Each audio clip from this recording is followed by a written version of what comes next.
The sun beat down mercilessly on the parched Wyoming territory, its rays turning the endless prairie into a shimmering mirage of heat and dust. Jacob Thornton wiped the sweat from his weathered brow with the back of his hand, squinting against the harsh light as he surveyed his land. The grass, once green and lush in spring, now stood brown and brittle, crackling underfoot like dried bones. In the distance, the barren hills rose up against the cloudless sky, their rocky faces carved by wind and time into monuments of desolation. His modest wooden house sat like a lonely sentinel on the vast expanse, its unpainted boards weathered to the color of old silver. The structure was simple: 4 walls, a pitched roof, and a stone chimney that leaked smoke when the wind blew from the north. Beside it stood the barn, equally austere, housing his dwindling herd of cattle. The well, dug deep into the unforgiving earth, yielded less water with each passing week as the drought tightened its grip on the land. Jacob lived alone, had done so for 3 years now since Martha died of the fever. The silence of the prairie had become his only companion, broken occasionally by the lowing of cattle or the distant cry of a hawk circling overhead. At 35, he was still young enough to rebuild, old enough to know the weight of loss. His hands, calloused from years of working rope and leather, trembled slightly as he held the letter he'd written the night before. The words were simple, practical, the kind a man writes when he's not accustomed to flowery language or romantic notions. He needed a wife, plain and simple, not for love or companionship in the way the poets wrote about, but for survival. Someone to help with the endless chores, to share the burden of keeping the ranch alive through another brutal winter. Someone who wouldn't expect too much from a man who'd already given his heart to the grave. "Dear Sir," the letter began, addressed to the matrimonial agency in St. Louis he'd seen advertised in a month-old newspaper. "I am seeking a practical woman of good character to join me as wife on my ranch in Wyoming territory. She need not be young or comely, only hard-working and of quiet disposition. I can offer a solid roof, adequate provisions, and fair treatment. I am not given to drink or violence. Please forward this to any suitable candidate who might consider such an arrangement." He deliberately emphasized his desire for a plain bride, someone who wouldn't draw attention or create complications. Beautiful women brought trouble. He'd seen it enough times in the small town 15 miles east. They stirred men's passions, created jealousies, disturbed the delicate balance of frontier life. What he needed was a partner, not an ornament. Someone sturdy and sensible, who understood that life out here was about endurance, not romance. Standing on his porch, Jacob looked out at the empty road that wound its way through the sagebrush toward town. Once a week, he made the journey for supplies, enduring the suspicious glances and whispered conversations that followed him. They called him the Hermit now, though he'd once been welcomed at every social gathering. But grief had changed him, turned him inward like a flower closing against the cold. The townspeople had their own prejudices, their own rigid ideas about how life should be lived. A man without a woman was suspect, incomplete. Yet a man who sought a wife through advertisement was equally questionable. It was a dance of propriety that Jacob had long since tired of performing. Let them whisper. Let them judge. Out here, with only the wind and the wolves for company, their opinions mattered less than dust. As evening approached, painting the sky in shades of amber and rose, Jacob sealed the letter with candle wax. Tomorrow, he would ride to town and post it, setting in motion a future he could barely imagine. In his mind, he pictured a sturdy woman of middle years, perhaps widowed like himself, with capable hands and a face marked by sun and hardship. Someone who wouldn't expect tender words or gentle touches, who would understand that some wounds never fully healed. The coyotes began their nightly chorus as darkness crept across the land. Jacob checked the locks on the barn, made sure the chickens were secure in their coop, and pumped fresh water for the morning. These rituals, performed alone for so long, might soon be shared. The thought brought neither joy nor dread, merely a sense of practical satisfaction. This was survival. Nothing more. Inside the house, He lit the oil lamp and sat at the rough-hewn table where he took his solitary meals. The empty chair across from him seemed to mock his decision, reminding him of all he'd lost and all he dared not hope to find again. He pushed away such thoughts. Hope was a luxury he could no longer afford. What he needed was help, plain and simple. A pair of hands to share the work, a presence to fill the echoing silence. As he prepared for bed, Jacob allowed himself one moment of weakness, one fleeting prayer to whatever power might be listening. Let her be plain, he thought. Let her be ordinary and unremarkable. Let her bring no beauty to tempt him, no grace to make him forget his vows to the dead. Let her be exactly what he'd asked for. Nothing more, nothing less. The prairie wind howled outside, rattling the windows and sending dust through every crack and crevice. Somewhere in the darkness, a wolf called to its pack, the sound lonely and wild. Jacob pulled the rough blanket over his shoulders and closed his eyes, unaware that fate had already begun to laugh at the simple plans of practical men. 6 weeks had passed since Jacob posted his letter, 6 weeks of drought and dwindling hope. Then came the telegram, brief and businesslike. Bride arriving Tuesday noon stop, meet at station stop agency. Tuesday dawned clear and merciless, the sun already fierce by mid-morning. Jacob dressed in his best clothes, a clean white shirt, dark trousers, and the jacket he'd worn to Martha's funeral. His boots, polished to an unfamiliar shine, felt strange on his feet as he hitched the horses to the wagon. The 15-mile journey to town stretched before him like a lifetime.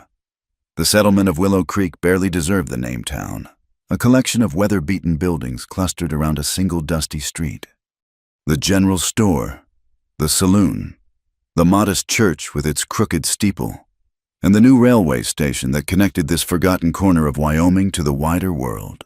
As Jacob's wagon rolled down Main Street, he could feel the eyes upon him, see the curtains twitch in windows, hear the sudden hush of conversations. "That's him," someone whispered. "Thornton, getting himself a mail-order bride?" "About time," another voice replied. "Man's been alone too long. Ain't natural." By the station platform, a small crowd had already gathered. News traveled fast in Willow Creek, and the arrival of a stranger, especially a woman, was entertainment enough to draw folks from their daily routines. Mrs. Henderson from the boarding house stood with her daughter, both dressed in their Sunday best. The Garrison brothers leaned against the station wall, passing a flask between them despite the early hour. Even Reverend Collins had found reason to be present, Bible clutched in his pale hands. Jacob tied his horses and took his place on the platform, aware of every glance, every whispered comment. The minutes crawled by like hours. Then, in the distance, a plume of black smoke appeared, followed by the mournful whistle of the approaching train. The locomotive thundered into the station with a great hissing of steam and squealing of brakes. Passengers began to disembark, traveling salesmen with their cases, a family heading further west, an elderly woman clutching a carpet bag. Jacob searched each face, looking for the plain, practical woman he'd imagined. Perhaps she'd changed her mind. Perhaps. Then she appeared. She stood framed in the doorway of the passenger car, one gloved hand resting on the rail, and time seemed to stop. The crowd fell silent, a collective intake of breath, the only sound above the engine's dying hiss. She was young, far younger than he'd expected, with hair the color of autumn wheat pinned beneath a simple traveling hat. Her dress, though modest in cut and fabric, couldn't disguise the graceful lines of her figure, but it was her face that struck like a physical blow, fine-boned and delicate, with eyes the color of sage honey and lips that needed no rouge to enhance their natural rose. Dear God, someone behind Jacob breathed. Would you look at that? She descended the steps with careful dignity, a single trunk her only luggage. When her feet touched the platform, she looked up, scanning the crowd with those remarkable eyes until they found Jacob. He knew he should move, should step forward and introduce himself, but his legs had turned to stone. The thought blazed through his mind like wildfire. He expected a plain bride, but the beauty who arrived made him fear his own desire. Somehow, he forced himself forward. "Miss..." He realized he didn't even know her full name. The agency had only provided initials, E.M. "Miss Foster," she said, her voice soft but clear. "Emma Foster. You must be Mr. Thornton." He managed a nod, acutely aware of the crowd pressing closer, of the whispers rising like buzzing flies. "She can't be serious." "Mrs." Henderson hissed to her daughter. "A woman like that, marrying Jacob Thornton. Must be running from something," one of the Garrison brothers suggested, loud enough for all to hear. "Or hiding something. No decent woman that looks like that needs to answer advertisements." Emma's chin lifted slightly, but she gave no other sign she'd heard. She kept her eyes on Jacob. Waiting. "My wagon's this way," he managed, reaching for her trunk. Their hands brushed as they both grasped the handle, and he jerked back as if burned. The walk to the wagon felt like miles, with half the town following at a discreet distance. Questions hung in the air, unspoken but heavy as storm clouds. Why would a woman of such beauty choose this path? What secrets drove her to answer an advertisement for a plain bride to a lonely rancher? The speculation began before they'd even left the platform. "Mark my words. Mrs." Henderson announced to anyone within earshot. "That woman brings trouble. Beauty like that always does." As Jacob helped Emma onto the wagon seat, he caught a glimpse of something in her eyes, a weariness that seemed at odds with her youth, a guarded quality that spoke of walls built high and strong. She sat straight-backed beside him, hands folded in her lap, saying nothing as he guided the horses out of town. Behind them, Willow Creek buzzed with gossip. The pretty new bride of the hermit rancher would be the talk for weeks to come. Men would find excuses to ride out past the Thornton place. Wives would watch their husbands with narrowed eyes. The delicate balance of their small community had been disturbed, just as Jacob had feared. The road stretched before them, dusty and long. Emma had pulled her hat low against the sun, casting her features in shadow. She hadn't spoken since leaving the station, hadn't complained about the dust or the heat or the obvious hostility of the townspeople. This silence, which should have pleased him, instead made him unaccountably nervous. "It's not what you expected," he said finally, gesturing at the barren landscape. "I expected nothing," she replied, her voice carefully neutral. "Expectations are luxuries I can no longer afford." The words hung between them, weighted with unspoken meaning. Jacob glanced at her profile, saw the tight set of her jaw, the way her fingers gripped each other until the knuckles showed white through her gloves. Whatever had driven her to answer his advertisement, it wasn't the romantic notions of a silly girl. Something had carved away her innocence, left her as guarded as he was. They rode in silence after that, two strangers bound by necessity rather than affection, while the sun beat down and the prairie stretched endlessly before them. Neither spoke of the fears that gnawed at them, his terror of feeling again, hers of whatever shadow had driven her west. They simply endured, as people did in this hard land, putting 1 mile behind them and then another, while the town's whispers faded into the wind. But the damage was already done. Emma Foster's beauty had been seen, noted, judged, in a place where women were scarce and beauty scarcer still. She would be a catalyst for desires and resentments that had long lay dormant.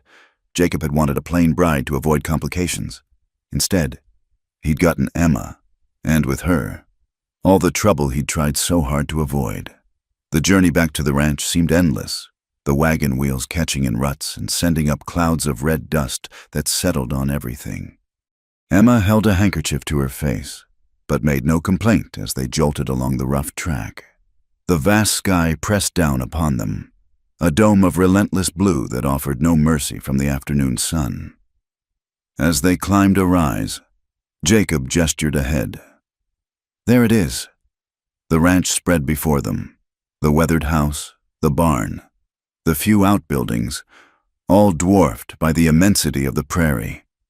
He watched her face from the corner of his eye, saw her take in the isolation, the austere simplicity of what would be her home. "It's very peaceful," she said quietly. "It's lonely," he corrected, wanting no false expectations between them. She turned to look at him then, those honey-colored eyes steady. Sometimes lonely is what a person needs. The words struck deeper than she could have intended. He clicked his tongue at the horses, urging them down the slope toward home. When they pulled up before the house, Emma climbed down before he could offer assistance. She stood for a moment, one hand shading her eyes as she surveyed her new domain. The chickens scratched in their pen, raising small dust clouds. The garden plot beside the house lay barren, victim to the drought and neglect. A loose board on the porch creaked in the wind. "I'll get your trunk," Jacob said, lifting it from the wagon bed. "I'll show you inside." The house felt smaller with her in it. She moved through the main room, taking in the simple furnishings, the table and 2 chairs, the wood stove, the shelves holding a few dishes and supplies. Everything was clean, but Spartan. A bachelor's dwelling with no soft touches. "Your room is through here," he said, leading her to the small chamber off the main room. It held a narrow bed, a washstand, and a chest of drawers. It was... He stopped, unwilling to say it had been Martha's sewing room. "It's small, but it's private. It's fine." She set her hat on the bed, already calculating. "Where do you keep the water?" "There's a well out back. I'll show you." They walked the property as the sun began its descent. He showed her the well, demonstrating the pump that required increasingly more effort to yield water. She watched intently, asking no questions but missing nothing. At the chicken coop, she studied the hens with a practical eye. "How many eggs do they lay?" "Not many lately. The heat's got them off their laying." She nodded, filing the information away. "At the garden plot." She knelt and sifted the dry soil through her fingers. "Nothing's grown there in 2 years," he said. "Soil's not dead, just thirsty." She stood, dusting her hands on her skirt. With enough work and water, something might grow again. The words hung between them, weighted with meaning neither acknowledged. As darkness approached, she set about making supper with the supplies at hand.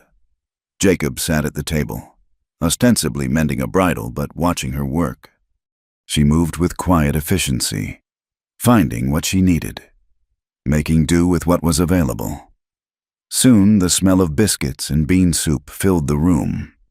They ate in silence, the lamp casting a circle of yellow light that emphasized the darkness beyond. The empty chair he'd imagined filled was occupied now, but the reality was more unsettling than the absence had been. She was too young, too beautiful, too much of everything he'd tried to avoid. "We should discuss the arrangements," he said finally, pushing his empty bowl aside. She met his eyes steadily. "What needs discussing?" "I want to be clear about expectations. I advertised for a wife." "Yes, but," he faltered, searching for words that wouldn't offend. "This is a business arrangement. You'll have your room. I'll have mine. We'll work together to keep the ranch going, share the chores and duties, but I'm not expecting, that is, I won't require." "I understand," she said quietly, saving him from further fumbling. "You need a partner, not a wife in the true sense. That suits me well enough." Relief flooded through him, followed immediately by something that might have been disappointment. He pushed both feelings aside. "The work's hard," he warned. "Water has to be hauled, chickens fed, cows tended. There's cooking, washing, mending. Come winter, it's worse. Snow drifts high as the windows sometimes. We might be cut off from town for weeks. I'm not afraid of work. The nearest neighbor is 5 miles east. Town's 15 miles. It's just us out here most days. As I said, Mr. Thornton. Sometimes lonely is what a person needs." They cleared the table together, working in awkward tandem. When the dishes were done, they sat again, the silence stretching uncomfortable between them. Outside, coyotes began their nightly chorus, their calls echoing across the empty land. "I should tell you," Jacob said slowly, "the town folks can be unkind.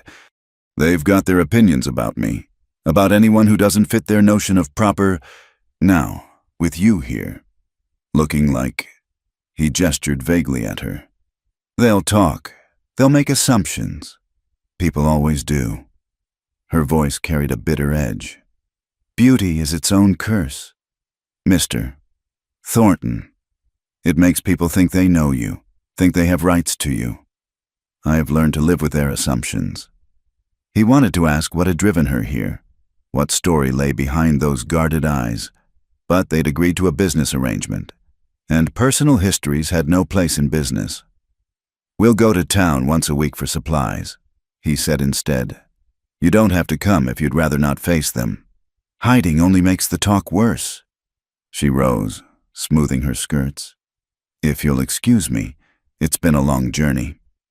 He stood as well, suddenly aware of how the lamplight caught the gold in her hair. "Of course, if you need anything, I'll manage. Good night, Mr. Thornton." "Jacob," he said impulsively. "If we're to work together, you should call me Jacob." She paused at her door. "Good night, Jacob. You may call me Emma." After she'd closed her door, he sat alone in the main room, listening to the small sounds of her settling in, the rustle of fabric, the splash of water in the basin, the creak of the bed ropes. Such ordinary sounds, but they filled the house with a presence it hadn't known in years. He thought of the townspeople's reactions, the troubles that would surely come. A woman like Emma didn't belong in this harsh place. Yet here she was, driven by whatever desperation had led her to answer his advertisement. He should send her back, tell her it was a mistake, but the thought of returning to his solitary existence, now that he'd tasted even this awkward companionship, seemed unbearable. Outside, the wind picked up, rattling the windows and sending dust devils dancing across the yard. Jacob banked the fire and prepared for bed, moving quietly so as not to disturb his unexpected bride. In his room, he lay awake long into the night, acutely aware of her presence beyond the thin wall. He'd wanted simple. He'd wanted plain. Instead, he'd gotten Emma Foster, with her beauty that would draw trouble like flowers drew bees, and her secrets that lurked behind those careful eyes. The bargain he'd struck seemed suddenly fraught with dangers he hadn't foreseen, but it was done now. Come morning, they'd begin the delicate dance of two strangers learning to share a life, while keeping their hearts safely locked away. It was what they'd both agreed to, what they both claimed to want. So why did it feel like they were both lying? The drought deepened as the days passed, turning the prairie into a tinderbox. Each morning, Jacob would check the sky for any sign of clouds, but found only the same merciless blue dome. The grass crackled underfoot, brown and lifeless. The cattle grew gaunt, their ribs showing through their dusty hides as they searched futilely for fresh grazing. Emma had been at the ranch for 3 weeks now, and they'd fallen into a routine of sorts. She rose before dawn to start the fire and prepare breakfast while he tended the animals. They worked separately through the morning, him checking fences and moving the cattle to whatever sparse grazing remained, her battling the endless dust that crept through every crack, tending the struggling chickens, and hauling water from the increasingly reluctant well. It was during the 3rd week that the wolves began to circle closer. Jacob first noticed their tracks near the outer pasture, larger than any coyotes. That evening, as the sun painted the horizon crimson, he saw them, 3 gray shadows moving along the ridge, watching the weakened cattle with patient hunger. "We'll need to keep watch tonight," he told Emma over supper. "Wolves are getting bold." She looked up from her plate, those honey eyes steady. "I can shoot." The simple statement surprised him. "You can?" "My father taught me, said a woman alone needs to know how to protect herself." Something flickered in her expression, a shadow of memory quickly suppressed. "I brought my rifle." That night, they took turns standing watch. Jacob took the first shift, rifle across his knees as he sat on the porch. The wolves didn't show themselves, but he could feel them out there in the darkness, waiting. When Emma came to relieve him at midnight, she was fully dressed, her hair braided back, rifle in her hands. "You should sleep," she said. "Dawn comes early." He hesitated. "If they come, I'll wake you." She took his place on the porch step, handling the rifle with easy familiarity. "Go on." But sleep eluded him. Through his window, He could see her silhouette against the stars, alert and watchful. When a wolf howled in the distance, she didn't flinch. When the cattle stirred nervously in the barn, she rose and walked the perimeter, her steps confident despite the darkness. The attack came just before dawn. The wolves had waited until the changing of the guard, that moment when vigilance typically waned. But Emma was still at her post when they struck, 3 shadows flowing like smoke toward the cattle pen. Her first shot cracked through the pre-dawn quiet, followed immediately by Jacob bursting from the house, his own rifle ready. Emma's shot had found its mark. 1 wolf lay still. The other 2 hesitated, torn between hunger and caution. "The left one," Emma said calmly, sighting down her barrel. They fired simultaneously. The wolf yelped and fled, wounded but not dead.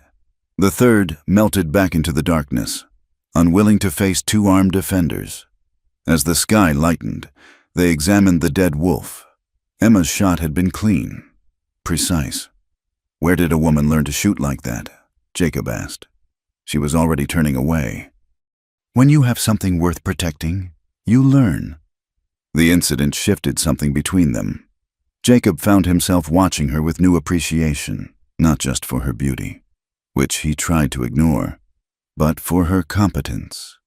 She worked without complaint from dawn to dusk, her soft hands growing calloused, her fine clothes replaced by practical cotton. When the well pump stuck, she helped him repair it. When a fence post needed replacing, she held it steady while he drove it deep. But the drought worsened. The well that had always been reliable began to sputter, yielding muddy water that had to settle before it could be used. The water barrel by the house grew lighter each day. The cattle bellowed their thirst, and 2 of the weaker calves died despite their efforts. It was Emma who suggested they dig a new well. "Where?" Jacob asked, exhausted from another day of watching his ranch wither. "I've lived here 8 years. If there was water to be found, don't you think I'd have found it?" She led him to a spot near a cluster of stunted cottonwoods, the only trees for miles. "Here, see how these trees survive when everything else dies. Water runs deep here." He wanted to argue, but desperation won. They began digging the next morning, taking turns with the shovel as the sun hammered down. By noon, they were both drenched in sweat, covered in dirt, and barely 3 feet down. "This is foolish," Jacob gasped, leaning on the shovel. Emma took it from his hands. "Then be foolish with me." She jumped into the hole and continued digging. Her dress was filthy, her hair escaping its pins, dirt streaking her face. Yet she attacked the earth with fierce determination, as if she could will water from the ground through sheer stubbornness. By evening, they were 6 feet down and still in dry earth. Jacob's hands were raw with blisters. Emma's were no better, though she'd wrapped them in torn strips from her petticoat. "Enough," he said. "We'll kill ourselves for nothing. 1 more foot," she insisted.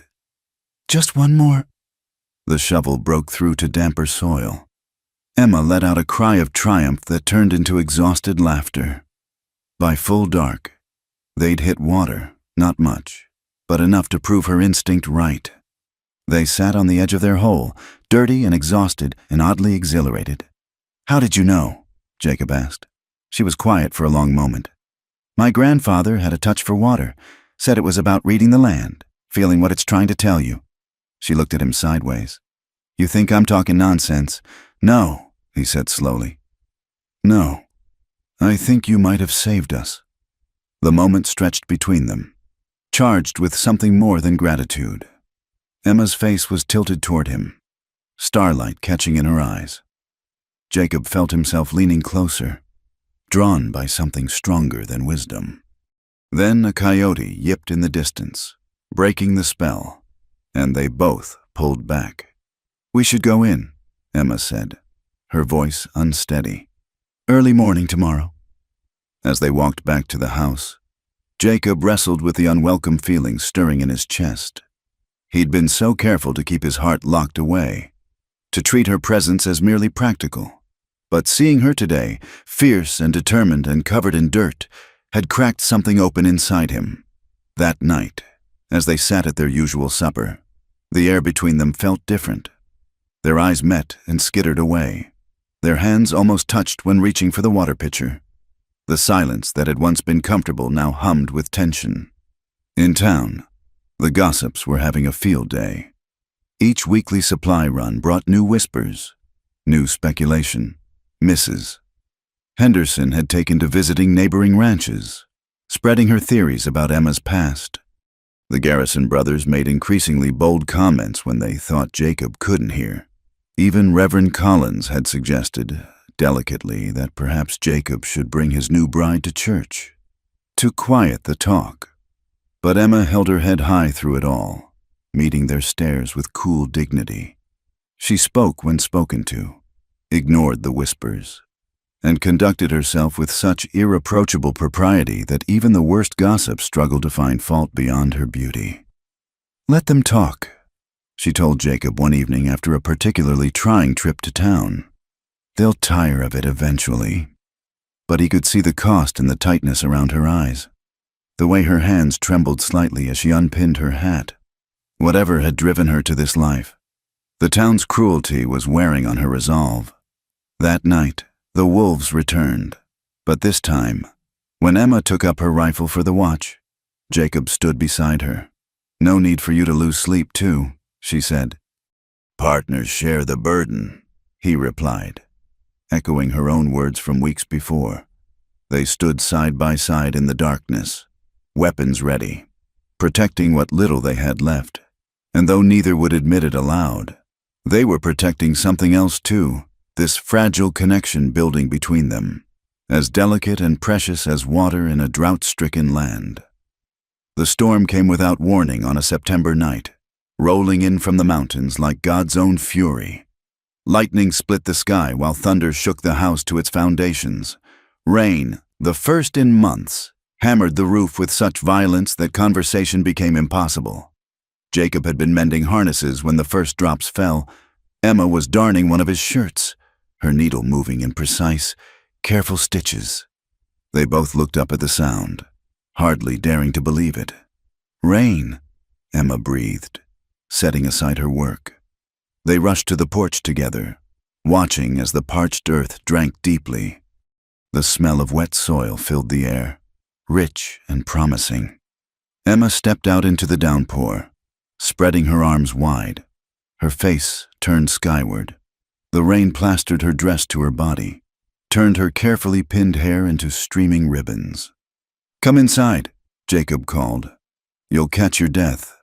But she laughed, the first truly joyful sound he'd heard from her, and spun in the rain like a child. Something in that moment broke through his careful defenses.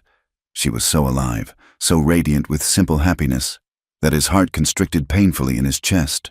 A crack of lightning, closer than the rest, sent them both scrambling inside. They stood dripping in the doorway, Emma still laughing breathlessly.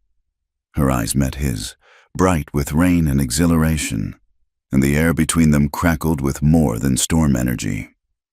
"You're soaked through," he said roughly, grabbing a blanket from the chair.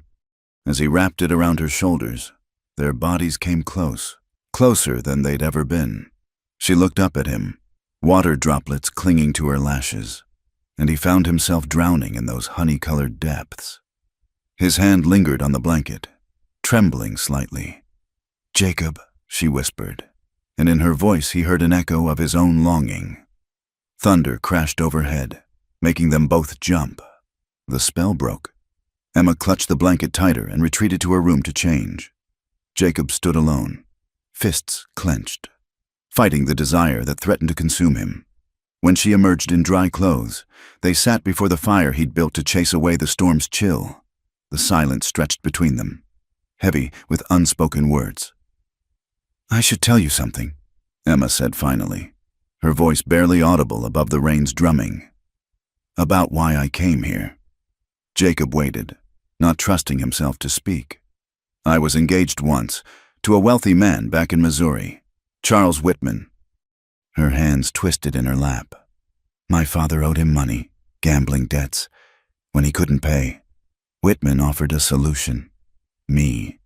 The fire crackled, sending shadows dancing on the walls.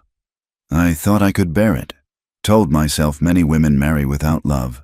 But Charles, she paused, choosing her words carefully. He saw beauty as something to own, to display, like a prize horse or a painting. The wedding preparations went on for months. The dress, the parties, everyone telling me how fortunate I was. What happened? Jacob asked quietly. The night before the wedding, I overheard him talking to his business partners, laughing about how he'd won the prettiest filly in 3 counties, how he'd break me to bridle like his horses. Her voice turned bitter. That's when I understood. I wasn't to be a wife. I was to be a possession. Lightning illuminated her face, revealing tears she hadn't allowed to fall. So I ran, took what money I could find, and fled west. I answered several advertisements before yours. But the men who responded, she shuddered. They all wanted a pretty ornament, just like Charles. Then I read your letter. You specifically wanted someone plain. I thought perhaps you'd be different. But I wasn't, Jacob said, self-loathing thick in his voice. The moment I saw you, I feared.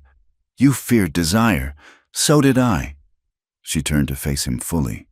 Don't you see? That's why I felt safe answering your advertisement. A man who wanted a plain wife wouldn't see me as a prize to be won. You're not safe, Jacob said harshly. Not from me, not anymore. He stood abruptly, pacing to the window. Every day it gets harder. Watching you work, seeing your strength, your kindness. Tonight, in the rain. He pressed his forehead against the cool glass. I'm no better than him. Wanting what I shouldn't want. You're nothing like him. Emma rose, crossing to stand behind him. You've never tried to own me. Never treated me as less than human. We've been partners, true partners. Partners don't feel what I feel. He said to the window. What do you feel? He turned then, finding her closer than expected. Things I swore I'd never feel again. Things that terrify me more than drought or wolves or ruin. I feel them too, she admitted, her voice breaking. Late at night, I lie awake listening to you move in your room. When our hands touch at dinner, I burn for hours after. Is that wrong? Are we betraying our agreement?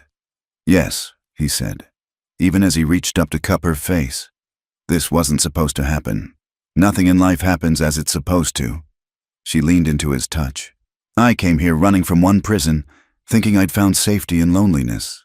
Instead, I found... He kissed her then, unable to resist any longer. She melted against him, all her careful walls crumbling. The storm outside seemed to echo the tempest in their hearts, wild, dangerous, necessary as rain to parched earth. When they broke apart, both breathing hard, reality crashed back. This changes everything, Jacob said. Or nothing, Emma countered. We can pretend this didn't happen. Go back to our arrangement. But they both knew that was impossible. The dam had broken. There would be no rebuilding it. Over the following days, they tried to return to their routine, but everything had shifted. Every glance held weight. Every accidental touch burned. They circled each other like wary animals, desire and fear warring in equal measure. The town noticed the change.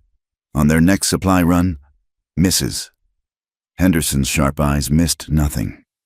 Well, she announced to her circle of gossips, seems the hermit's been tamed by his pretty bride. Look at how he watches her. The comments grew bolder, more suggestive. Men tipped their hats to Emma with knowing smirks. Women whispered behind their hands about what went on at the Thornton ranch after dark.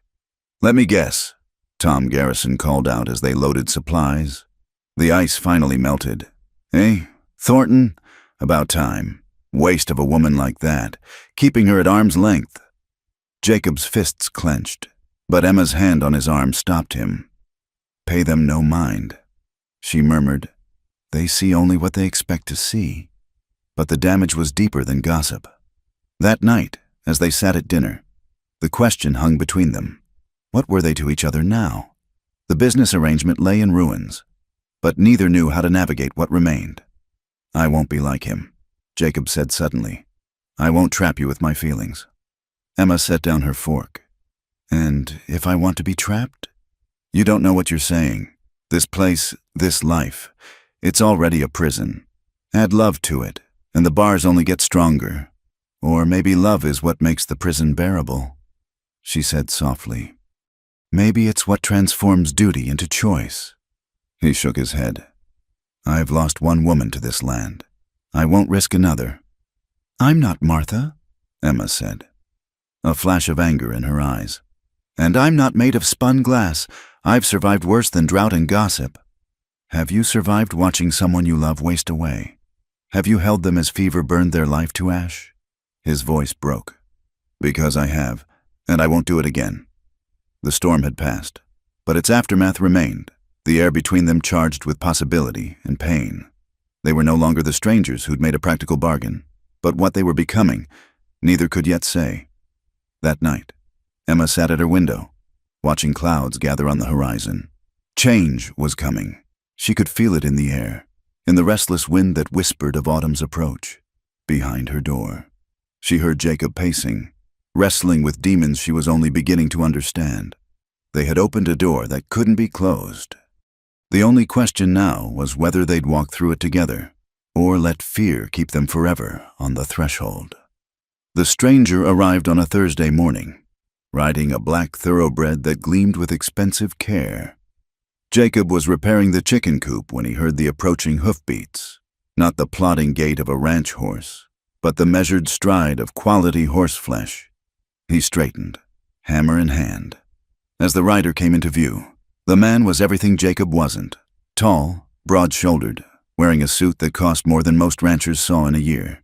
His face was handsome in a hard way, with pale eyes that swept the property with proprietary interest before settling on Jacob. You'd be Thornton, the man said. It wasn't a question. I am, and you're on my land. The stranger smiled, though it didn't reach his eyes. Charles Whitman, I believe you have something that belongs to me. Jacob's grip tightened on the hammer. Nothing here belongs to you. We'll see about that. Whitman dismounted with practiced ease, tying his horse to the fence post like he owned the place. Where is she? If you're looking for someone. Tri-Town. This is private property. Come now. Thornton, we both know Emma's here. The whole territory knows about the beautiful bride who answered your advertisement. Whitman pulled out a cigar, taking his time lighting it. Caused quite a stir, I'm told, a woman like that choosing a man like you. The kitchen door opened. Emma emerged, carrying the water bucket. She froze at the sight of Whitman, the color draining from her face. The bucket slipped from her hands, water splashing across the dusty ground. Hello, Emma, Whitman said pleasantly. You've led me quite a chase. You have no right to be here, she said, but her voice trembled. On the contrary, I have every right. We have an agreement. You and I, a contract signed by your father, legally binding. He pulled a folded paper from his coat. You're my property, bought and paid for. I'm no one's property, Emma said, lifting her chin despite her obvious fear. The law says otherwise. Whitman's smile widened. Your father's debts, remember? $20,000. I paid them in exchange for you. That makes you mine. Jacob stepped forward, placing himself between them.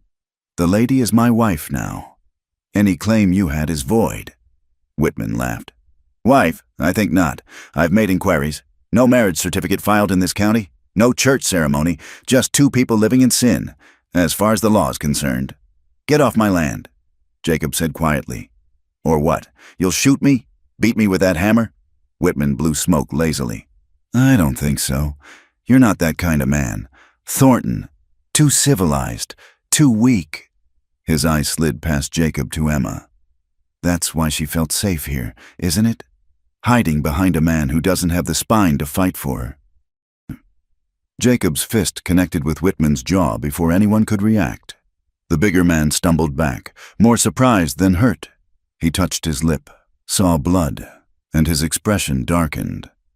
That was a mistake, he said softly. The mistake was coming here. Jacob's stance had shifted. No longer the quiet rancher, but something harder, more dangerous. Leave, now. Whitman straightened his coat. I'll be back, with the sheriff, the judge, whoever it takes. That woman is mine by law, and I'll have her." He mounted his horse, looking down at them with cold satisfaction. "Enjoy your time together. It won't last long." After he'd ridden away, Emma sank to her knees in the spilled water. Jacob knelt beside her, but she flinched when he tried to touch her. $20,000, she whispered. "I didn't know it was so much. I didn't know he'd—" She looked up at Jacob with desperate eyes. "I'll leave. Tonight. I won't bring this trouble to you." "You're not going anywhere." "You don't understand. Charles has connections everywhere. Judges, lawmen, politicians. He'll destroy you to get to me. Let him try." She shook her head violently. "You don't know him. What he's capable of. The things he's done to people who crossed him." Her voice dropped. "There was a girl, before me, another debt to be paid. She tried to run too. They found her in the river. He won't touch you. How can you promise that? You said yourself you wouldn't risk another loss? Well, here it is, the loss coming for you. Let me go before—" He pulled her against him, cutting off her protests. "I've been a coward," he said into her hair, "hiding behind my grief, using Martha's death as an excuse to stop living. But you changed that. You made me want things again, feel things again." He pulled back to look at her. "I won't let fear rule me anymore. Not his, not mine." That afternoon, they rode to town together. Word had already spread. Whitman had made sure of it. He'd stopped at the saloon, the general store, the hotel, telling anyone who'd listen about the runaway bride and the debt she owed. By the time Jacob and Emma reached Main Street, the whole town was buzzing. Sheriff Morrison was waiting outside his office, badge glinting in the afternoon sun. Beside him stood Judge Carter, and beside the judge, Whitman himself, looking satisfied as a cat with cream. "Jacob," the sheriff said, not unkindly, "we need to sort this out legal-like." "Nothing to sort," Jacob replied. "Emma is my wife, without papers." Judge Carter adjusted his spectacles. "Mister, Whitman has shown me a legal contract, unless you can prove a prior claim." "How much?" Jacob interrupted. Whitman's eyes sharpened. "Pardon?" "The debt. How much to clear it?" $20,000, plus interest. Call it $25,000 even." The crowd that had gathered gasped. It was more money than most would see in a lifetime. "I don't have that kind of money," Jacob said. "But I have land, cattle, everything I own against the debt." Emma grabbed his arm. "No, Jacob, no, the ranch is everything to you." "No," he said, looking at her. "You are—" Whitman considered. "The ranch is worth maybe $10,000, if we're generous. Not nearly enough. Then we settle this another way." Jacob's hand moved to his gun. "You and me, winner takes all." The crowd pulled back. Sheriff Morrison stepped forward. "Now hold on. It's legal," Judge Carter said slowly. "Mutual combat to settle a dispute, as long as both parties agree." Whitman smiled. "You're not a gunfighter. Thornton, you're a rancher who's held a weapon maybe twice in anger. I've killed 7 men in fair fights. You'd be number 8. Then you have nothing to worry about." "Jacob, please," Emma whispered. This is what he wants. Another death on his hands. But Jacob's mind was made up. "Tomorrow, noon, middle of Main Street. I'll be there." Whitman agreed. "And when you're dead, Emma comes with me. No more running, no more hiding." That night, Emma paced the ranch house like a caged animal. "There has to be another way. We could leave tonight, head for California, and spend our lives looking over our shoulders." Jacob was calm, cleaning his revolver with methodical care. "No, this ends tomorrow, one way or another. You'll die for nothing, for pride, not for pride."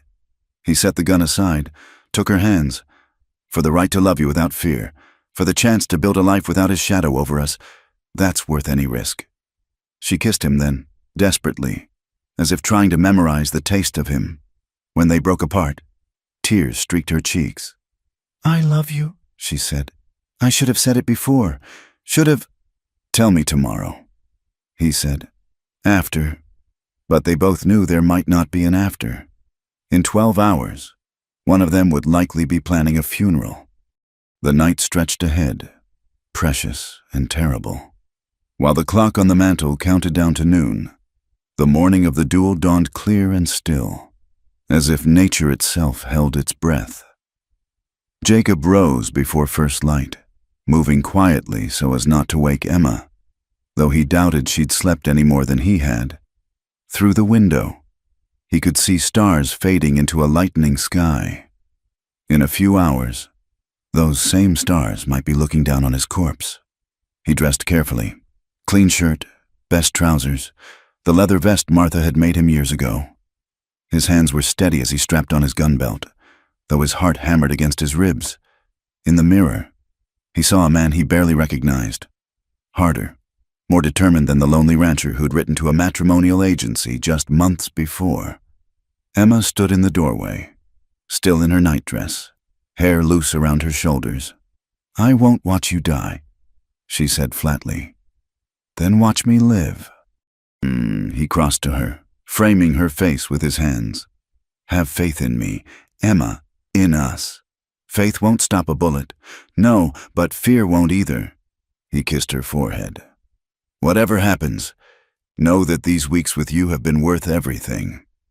They rode to town in silence, Emma rigid beside him on the wagon seat. As they neared Main Street, they could see the crowd already gathering. Word had spread through the territory. A duel over a woman, like something from the old days. People had come from miles around to witness it. Whitman was already there, standing outside the saloon with a group of well-dressed men who looked like hired guns. He'd changed into black from head to toe, playing the part of death itself. When he saw Jacob, he smiled and pulled out his pocket watch. 20 minutes to noon. Thornton. Still time to reconsider.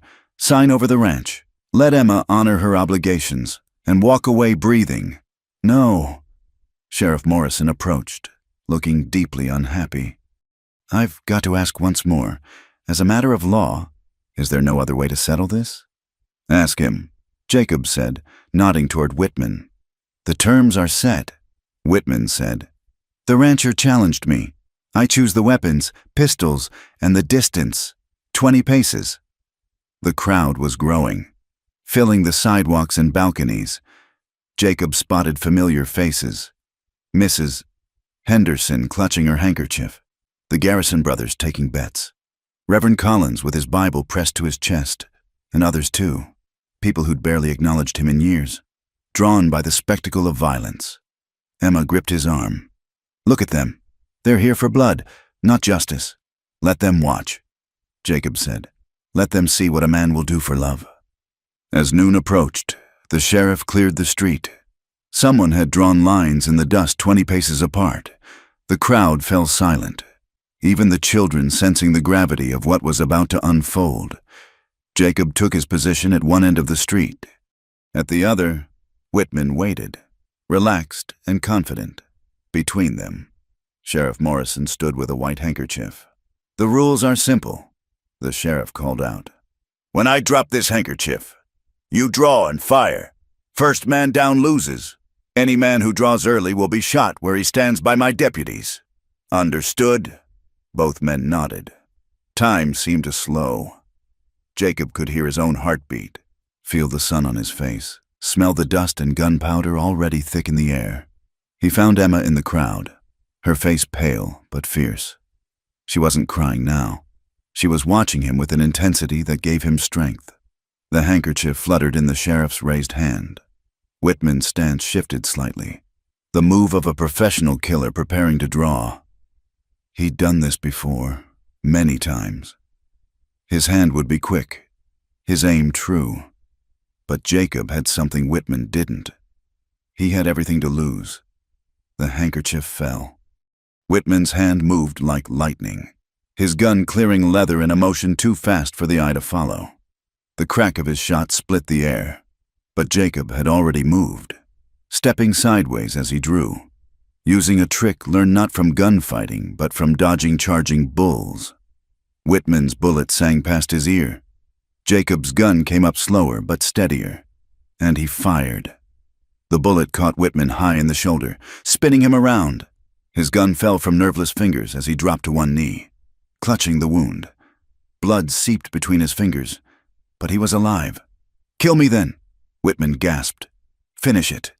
Jacob walked forward, gun still trained on the wounded man. The crowd held its breath. By the code of the duel, he had the right to fire again. "No," Jacob said, holstering his weapon. "You'll live, but you'll leave.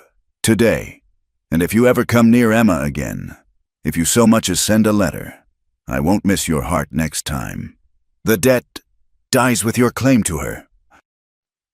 Jacob pulled out a paper, a marriage certificate, dated that morning. "We were married at dawn, by Reverend Collins, legal and binding. Any claim you had is void." Whitman's face contorted with rage and pain.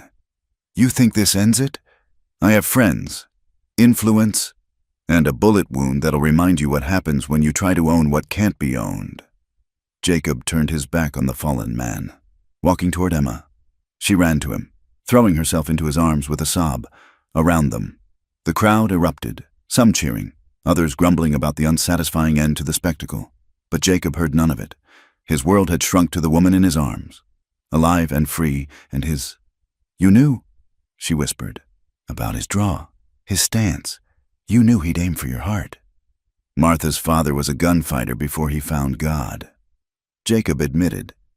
"Taught me a few things about reading a man's intentions. Whitman's killed 7 men the same way. Quick draw. Heart shot. He's predictable. You could have died. But I didn't." He pulled back to look at her. This woman who'd brought him back to life. "And now we have a future to build." The doctor was tending to Whitman, who was already demanding a horse, eager to leave town before his humiliation grew worse. His fancy friends had melted away, unwilling to associate with a loser. By evening, he'd be gone, heading back east with his tail between his legs. As Jacob and Emma walked back to their wagon, the townspeople parted before them. Some nodded respectfully.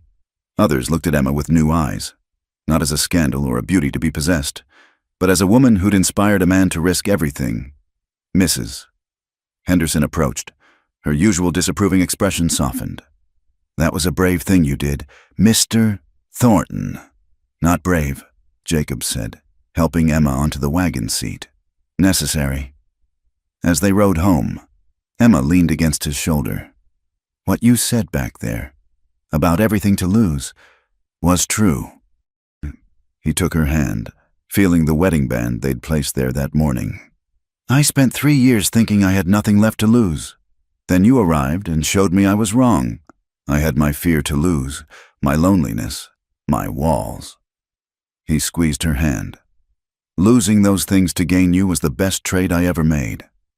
The sun was setting by the time they reached the ranch, painting the sky in shades of rose and gold. The house that had once seemed so empty now felt like home. They'd won more than a duel today.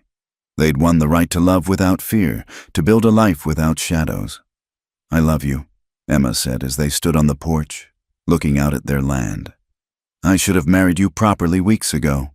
You married me the day you dug that well." Jacob said, "Everything after was just paperwork." She laughed, the sound bright as water in the desert. "Then let's make it real, all of it. No more separate rooms, no more careful distance. We've earned the right to be foolish in love."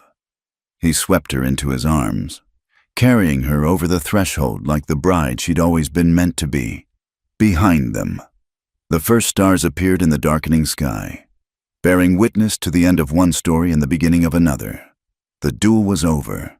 The real life, messy, difficult, glorious, was just beginning. The weeks following the duel brought changes to the Thornton Ranch. Word of Jacob's stand against Whitman had spread through the territory, earning him a respect he'd never sought but couldn't deny. Neighbors who hadn't visited in years began stopping by, offering help with repairs or sharing news from town. The isolation that had once defined the ranch began to ease, like ice thawing in spring. Emma threw herself into transforming their house into a true home. Curtains appeared at windows that had stood bare for years. She coaxed the garden back to life with patient tending, and soon green shoots pushed through the earth that had seemed permanently barren. The new well Jacob had helped her dig proved reliable, even as other ranches struggled with the continuing drought. One morning, as autumn painted the prairie in shades of gold and rust, Jacob found Emma standing by Martha's grave on the hill overlooking the ranch. He'd never taken her there, had barely visited it himself since Emma's arrival.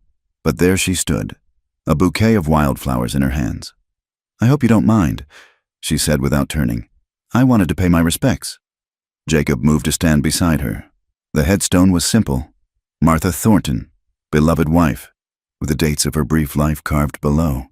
"She was lucky," Emma said softly, "to be so loved, to be mourned so deeply. I thought I'd die when she did." Jacob admitted, "Part of me did die. But you," he struggled for words, "you didn't bring that part back to life. You grew something new in its place, something stronger." Emma laid the flowers on the grave. "Thank you," she whispered to the stone, "for loving him first, for teaching him how to love. I promise to take care of him." They stood together in comfortable silence, the wind whispering through the grass. There was no jealousy, no competition with the dead. Just acknowledgement of all that had come before and all that lay ahead. In town, the transformation in how people viewed Emma was equally remarkable. The woman they'd once whispered about as a scandal had become something of a local legend. Young women looked at her with admiration rather than envy. Men tipped their hats with respect rather than leering interest. Funny how a little gunplay changes folks' perspectives, Sheriff Morrison commented one day as they loaded supplies. "It wasn't the gunplay," Jacob said. "It was the choice. People saw Emma had chosen this life, chosen me, made all the difference." The sheriff nodded. "Heard from the county seat that Whitman headed back east, sold off his interests here. Won't be coming back. You two can rest easy." But they were already resting easy. The fear that had haunted their early days together had dissolved like morning mist.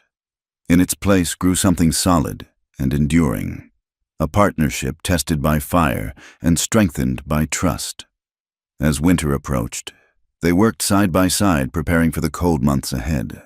The barn was reinforced, hay stocked high, the root cellar filled with preserves Emma had put up from the garden's yield. The house was tight against the wind, with enough wood split to see them through the worst storms. One evening, as snow began to fall in fat, lazy flakes, they sat before the fire planning for spring. The drought had broken, and with careful management, the ranch could prosper again. "We could add to the herd," Jacob suggested, sketching rough figures on a slate. "Maybe try some of those new breeding techniques Thompson's been talking about. And expand the garden," Emma added. "Maybe sell vegetables in town come summer. Mrs. Henderson mentioned the hotel's always looking for fresh produce." They talked late into the night, dreams growing larger with each shared word. Children were mentioned, tentatively at first, then with growing excitement. The empty rooms upstairs could be filled with laughter. The ranch could become what it had always meant to be, not just a place of survival, but a home for generations. "No more mail-order brides, though," Emma teased. "Our daughters will choose their own paths, and our sons will know how to respect a woman's choices." Jacob agreed. Outside, the snow continued to fall, blanketing the prairie in pristine white, but inside, warmed by fire and love. They barely noticed. The world had shrunk to this room, these plans, this precious present they'd fought so hard to claim. As the fire burned low, Jacob pulled Emma close. "Do you ever regret it? Answering that advertisement?" "Every choice I made led me here," she said simply. "How could I regret the path that brought me home?"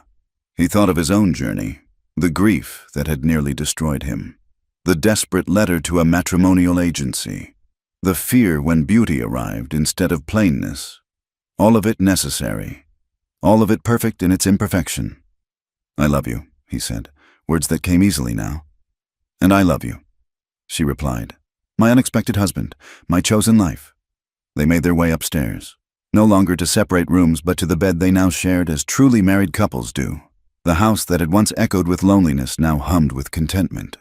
The man who had expected a plain bride had received so much more: a partner, a friend, a love that transformed hardship into joy. In the morning, they would wake to a world made new by snow, with chores to do and plans to make. But for now, they held each other close while winter sang its ancient song outside their windows. They had survived drought and gossip, faced down the past and claimed their future. Together, they would weather whatever storms might come. The ranch stood solid against the prairie wind, no longer a monument to loss, but a testament to the courage of two people who dared to reach for happiness despite their fears. In the barn, the cattle lowed contentedly. In the coop, chickens roosted against the cold. And in the house, two hearts beat as one. Proof that sometimes the most unexpected journeys lead to exactly where we're meant to be. Jacob had written seeking a plain bride to share his burden. Instead, he'd found Emma, beautiful, brave, and broken in ways that matched his own damage perfectly. She hadn't been what he'd ordered, but she'd been what he needed. Together, they'd transformed a business arrangement into a love story worthy of the wild frontier that had witnessed its birth. The snow continued to fall, covering the tracks of all who'd come before, preparing a clean slate for all that was to come. And in the warmth of their bed, Jacob and Emma Thornton faced that future without fear, knowing that whatever challenges awaited, they would meet them hand in hand. Dawn would break soon over the Wyoming prairie, painting the snow-covered landscape in shades of rose and gold. A new day in a new life, built on the ashes of the old. The man who'd expected a plain bride had learned the most important lesson the frontier could teach. Sometimes what we think we want and what we truly need are as different as drought and rain, and just as necessary for growth. Their story would be told in Willow Creek for generations. The hermit rancher and the runaway beauty who'd found in each other not what they'd sought, but what they'd needed all along. It was a tale of the real West, where courage mattered more than convention, and love could bloom even in the harshest soil. And so they lived, not happily ever after, for this was real life. Not a fairy tale, but deeply, truly, and well, making their own happiness one shared sunrise at a time. Thank you so much for listening to this story. I'd love to know where you're enjoying this tale. Are you listening at home, during your commute, or perhaps while working?